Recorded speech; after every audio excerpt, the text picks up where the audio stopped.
Auzubillahiminasyaitanirrajim. Bismillahirrahmanirrahim. Alhamdulillahirrabbilalamin. Wassalatu wassalamu ala nabiyina Muhammad wa ala alihi wa sahbihi asmain amma ba'd. Assalamualaikum warahmatullahi ta'ala wabarakatuh. Mga kapatid sa pananampalatayang Islam, bigyan po natin ng kasagutan ng ilang katanungan ating ibang kapatid sa pananampalatayang Islam patungkol po sa kurban or udhiya. Okay mga kapatid sa pananampalatayang Islam, talakayin natin ang tungkol sa udhiya o kurban. Unang-una, ano ba ang tinatawag na udhiya or kurban? Ang udhiya or kurban ito ay ayog, maging kamilyo o baka o kambing man ito or tupa. Pinakatay ito bilang ang pagpapalapit kay Allah Subhanahu wa Ta'ala sa araw ng Eid. At ang katibayan nito ay ang pagsasabi ng taas-taasan ng Allah Subhanahu wa Ta'ala ng pasalli li rabbika wanhar, at ikaw ay magsagawa ng sala sa iyong Panginoon Allah Subhanahu wa Ta'ala at pag-alay, magkatay ng hayop bilang alay sa araw ng Eid. Ang mga kapatid sa pananampalatayang Islam, at ang sabi pa po ng mga scholar natin sa pananampalatayang Islam na ang tinutukoy sa anhar nito ay yung nar or aday, yung kinakatay na udhiya or kurban na mga hayop na kinakatay sa araw ng Eid al-Adha. Sa pangkatibayan ay ang naiulat ni Bukhari at Muslim na ang Propeta Muhammad sallallahu alaihi wasallam mismo ay nagkatay. Siya po mismo ang nagkatay sa kanyang kurban. Ang Rasulullah sallallahu alaihi wasallam, mga kapatid sa pananampalatayang Islam, ay pumili ng dalawang tupa. Ito po ay mga gandang tupa, mapuputi at may mga sungay. Ito po ay kinatayan ng Rasulullah sallallahu alaihi wasallam sa pamamagitan ng kanyang kamay at binanggitang Bismillah sama wa kabbar at binanggitang takbir, Allahu Akbar.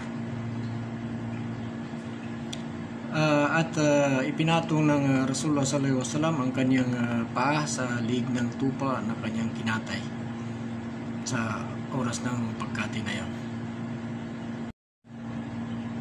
At ano naman po ang tinatawag na hikmat, mas'uliyat, al-huwiyat? Ang mga tinatawag na mga karunungan, or bakit nga ba natin ito ginagawa?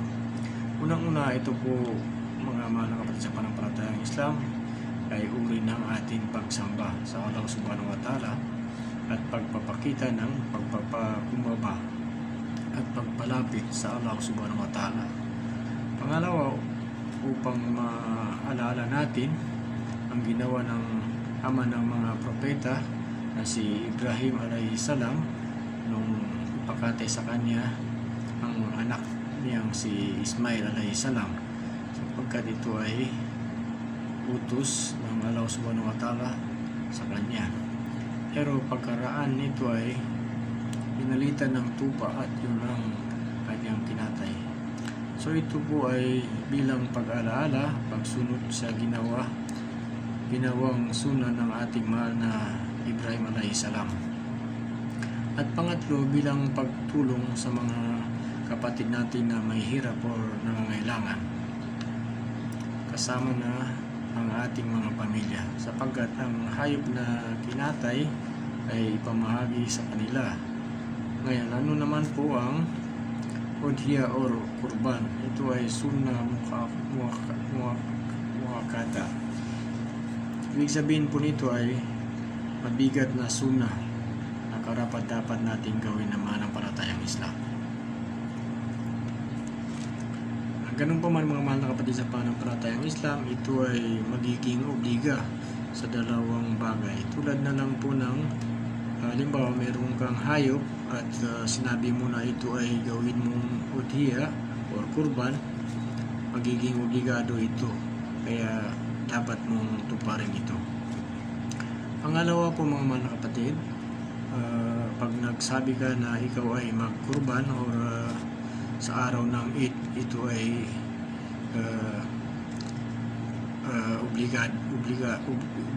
obliga din na dapat mong ipatupad. Kasi po, nasabi mo po na ikaw ay magkurban. So, dapat magawa mo po ito sa araw ng Eid. Ang katibayan po nito, mga mahal na kapatid sa pananampalatayang Islam, ay ang sinabi ng Allah subhanahu wa ta'ala sa kanyang banal na Quran na walikulli ummatin sa'alnaman sakan yadkurus mallahi alla marajakahum mimbali mati anham.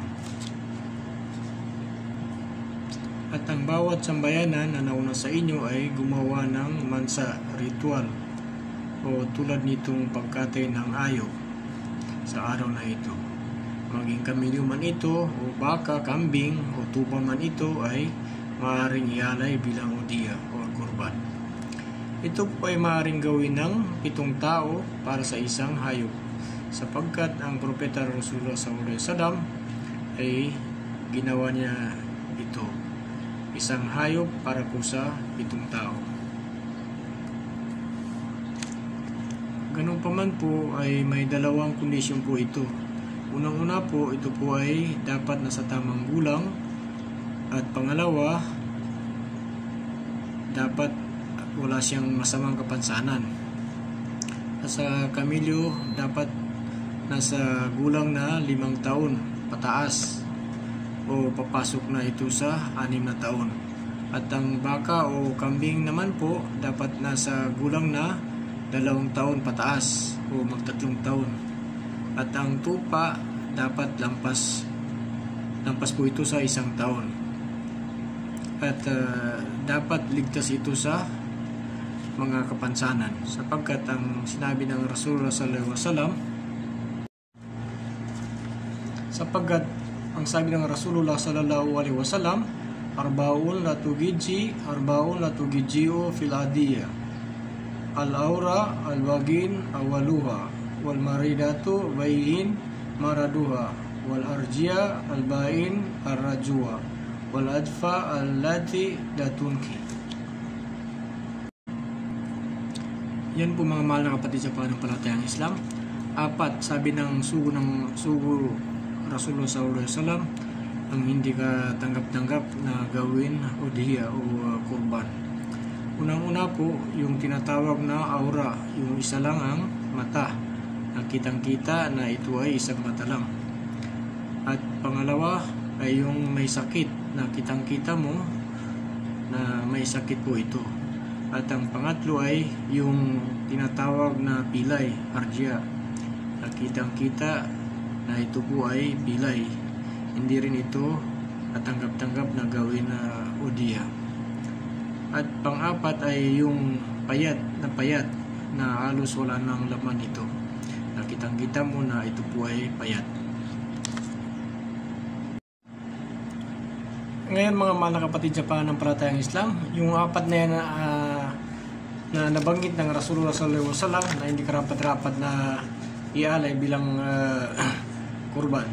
Pero sa ating paningin po, karapat-dapat po natin na tingnan ng maayos yung ating hayop na ialay bilang kurban. Nasa sa atin po kung karapat-dapat po ba siya, kasi minsan mayroon mga hayop na sa tingin natin ay hindi ito karapat-dapat.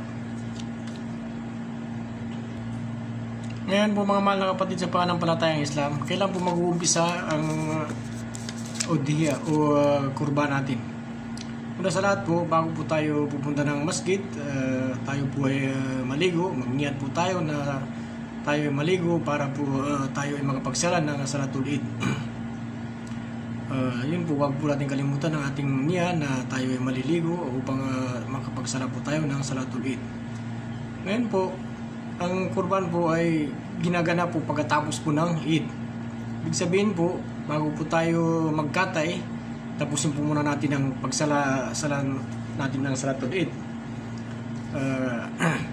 Unang-una po, pagkatapos natin magsala ng Salatul Eid, magikinig po tayo ng khutbah.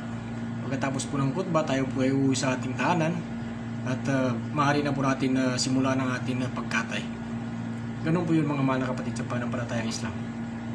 Dapat po na tapusin muna natin yung Eid bago tayo magkatay ng kurban natin. Kasi po kung halimbawa po kinati po natin ang ating kurban na hindi pa natapos ang salait, yung po ay useless lang po. Para ka na rin pong namigay ng hayop na kinate mo at binigay mo ito sa mga kakilala mo o sino mga kamag-anak mo. Kaya karapat-dapat po na patapusin po natin yung Eid bago tayo magkate ng alay na kurban natin. Pagkatapos po ng salait, maaari na po tayong magkatay hanggang sa pagkatapos ng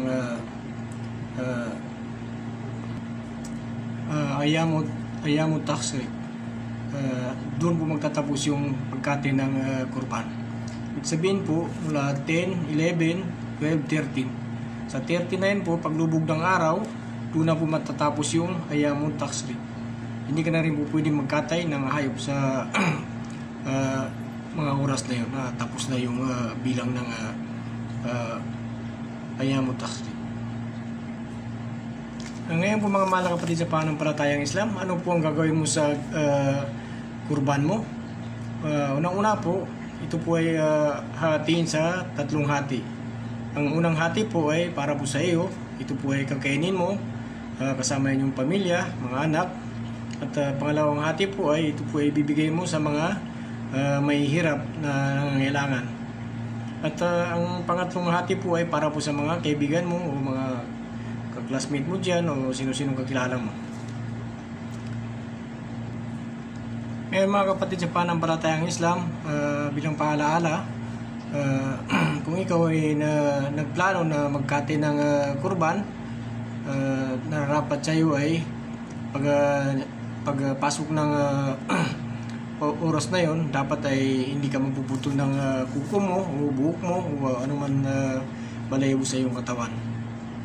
Rapat-rapat po na iwasan po natin ang mga ganun na pangyayari. Rapat-rapat po yun. Sa unang pagpasok ng Dhul-Hijjah, na nagplano ka na magkati ka ng hayop, yun po, huwag ka po magputol ng buhok o kuko o ano man na balahibo sa iyong katawan. Yun po yung mga suna. Yun po ang sabi ng Rasulullah sallallahu alaihi wasallam. At pangalawa po, ang pinakamagandang gawin po ay ikaw mismo ang kakatay sa iyong kurban. Yan po ang pinakamagandang pamamaraan. Pero kung hindi mo po kaya na ikaw po magkatay ng pangkurban mo, narapat po na dumalaw ka sa oras na yun. Kumbaga lumapit ka at tingnan mo habang kinakatay yung pangkurban mo. Dahil yun po ang pinakamainam. Dahil ang sabi ng Rasulullah sallallahu alaihi wasallam, kaya Fatima radhiyallahu anha, tumayo ka at tingnan mo ang kurban mo dahil ang unang patak ng dugo nito ay bilang kabayaran ng iyong mga naunang kasalanan. Hanggang dito na lang po mga mahal na kapatid sa pananampalatayang Islam. Paalala ko lang po bago ko tapusin ang live na ito, bago po tayo punta ng sala para sa Eid, maligo po tayo at magniya po tayo na tayo ay maligo para po sa Salatul Eid. Wassalamualaikum warahmatullahi taala wabarakatuh.